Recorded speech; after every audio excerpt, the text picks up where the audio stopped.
All right, strap in, everybody. Today, we're going deep on a story that started as, just a local housing thing in Oldham, but now it's become a huge debate about, like, the foundations of democracy, you know? Sounds pretty intense. Yeah, it is. So it all revolves around this plan they call Places for Everyone, or PFE, and their goal is to build over 11,500 new homes in Oldham by 2037. PFE, okay. Yeah. Yeah, I've heard about this one. We've got a lot to dig into.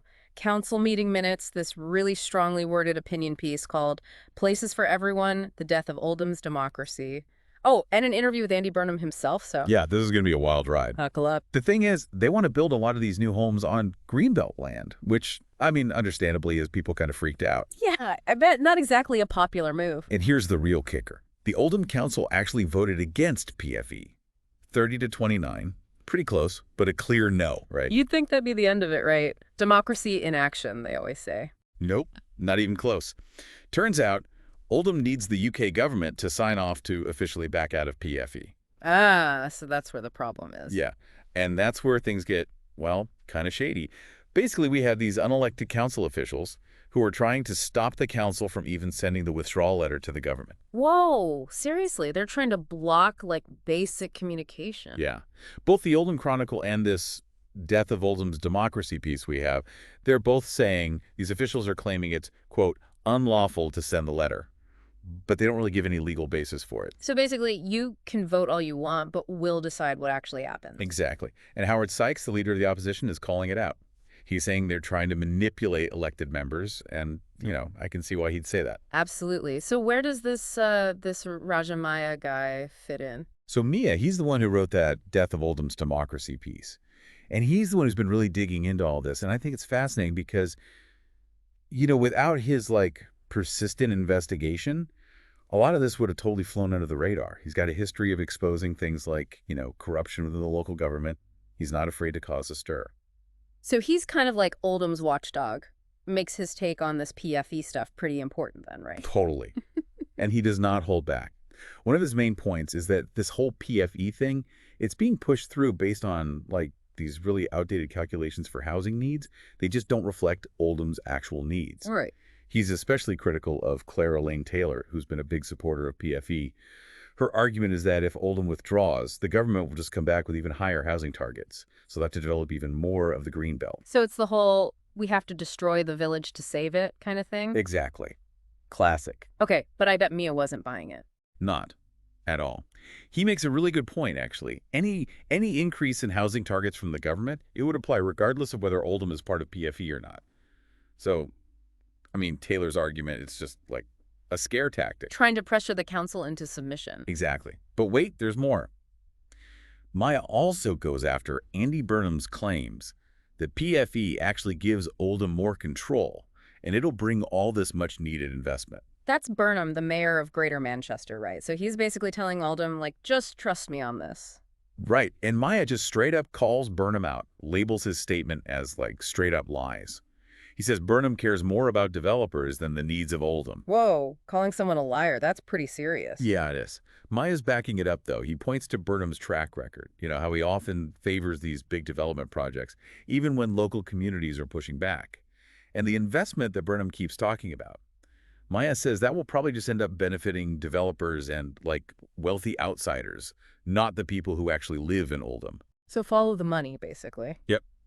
And this is where it gets even, more worrying, Those council officials, the ones trying to block the withdrawal letter, Miah sees that as part of a bigger pattern. They're silencing dissent and undermining, the whole democratic process. So it's not just about housing, it's about a bigger trend of eroding local control. Right.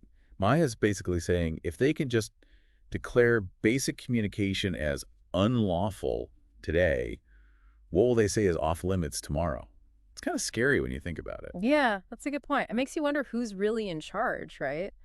If these unelected officials can just ignore what elected officials decide, what does that even mean for democracy? That's the million-dollar question, and it's something we're going to explore as we keep unpacking this whole story.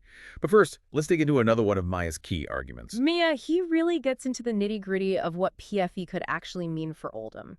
One of the big things he talks about is this risk of gentrification. Right, pushing out the people who already live there. Exactly. So he's worried all these new developments, they're going to attract like wealthy commuters from outside Oldham. And then what happens? Property prices go up, longtime residents get priced out, and the whole character of the community changes. It's the classic progress leaving the very people it's supposed to help behind kind of thing. Sadly, yeah. And Miah thinks it's deliberate, that this is a strategy to like reshape Oldham, make it more appealing to a wealthier class. Which, of course, benefits the developers. Exactly.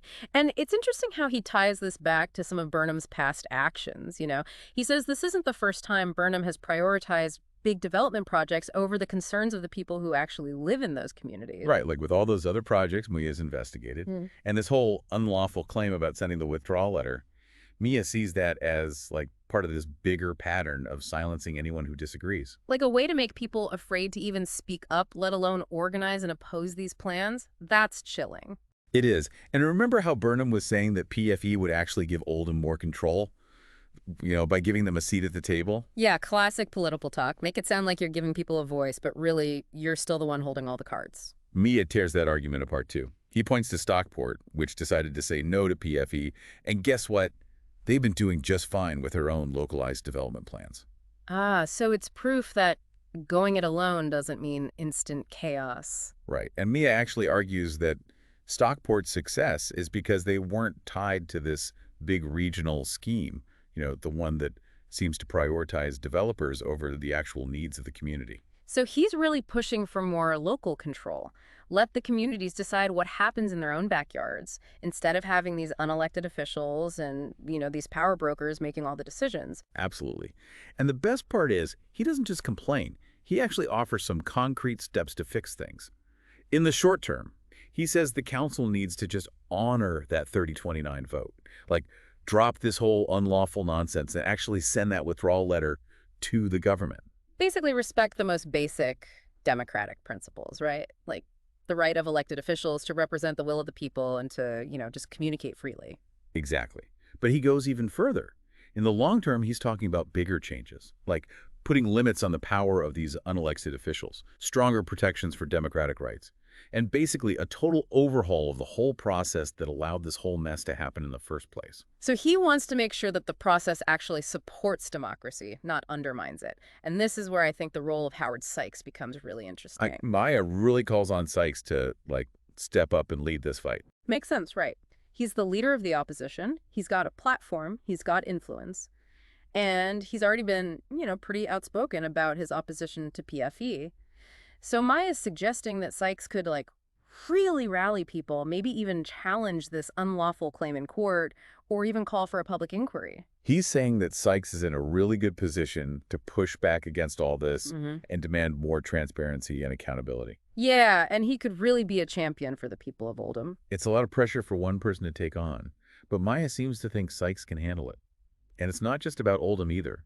Miah keeps saying, what happens in Oldham today shapes democratic rights everywhere tomorrow. It's a warning. It's bigger than just this one local fight, right? If these tactics succeed in Oldham, who's to say they won't try it somewhere else? And then what happens? What does that mean for democracy as a whole? That brings us back to the central question. Who's really in control here? If a handful of unelected officials can just override the will of the people and, make these big decisions behind closed doors, what does that say about the future of democracy? Miah is sounding the alarm, and he's not just warning us about the problem, he's offering some solutions. But the big question is, will anyone listen? Well, that's $1 million question, right? And it's something we all need to think about, not just in Oldham, but everywhere.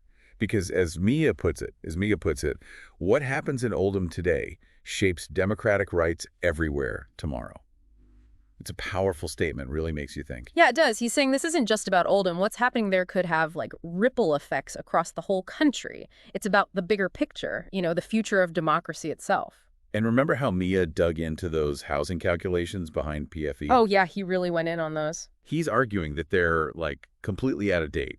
They don't take into account things like, how the pandemic has totally shifted housing trends. It's like they're trying to use an old map to navigate a whole new world. Exactly. And Miah doesn't think it's an accident. He's suggesting they're using those flawed numbers on purpose to justify this whole development agenda. So they're manipulating the data to get what they want. Exactly. Because the real goal, Miah argues, isn't to meet Oldham's needs. It's to benefit the developers. So it's all about profit over people, basically. Yeah, and that's where those promises of investment come in. Miah is basically saying that Burnham is using those promises, the whole economic benefit thing, as a way to distract people. Like a smoke screen to hide the real agenda. Yeah, because what PFE is really doing, according to Miah, is handing over control of Oldham's future to these developers. And all those green spaces that they want to build on. Right. Miah is really worried about what losing those green spaces would mean for the community. Yeah. I mean, once they're gone, they're gone.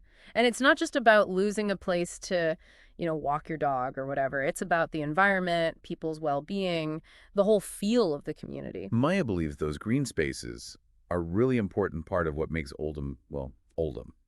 And sacrificing them just to make a quick buck, he thinks that's a huge mistake. Yeah. Prioritizing short-term profit over, the long-term health and well-being of the community. It's a classic story, unfortunately. It really is.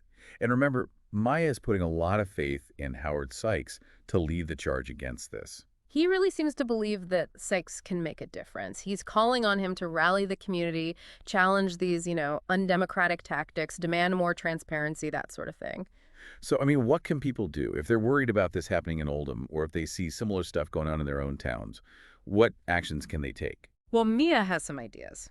First of all, he says, stay informed. Pay attention to what's happening in your local government.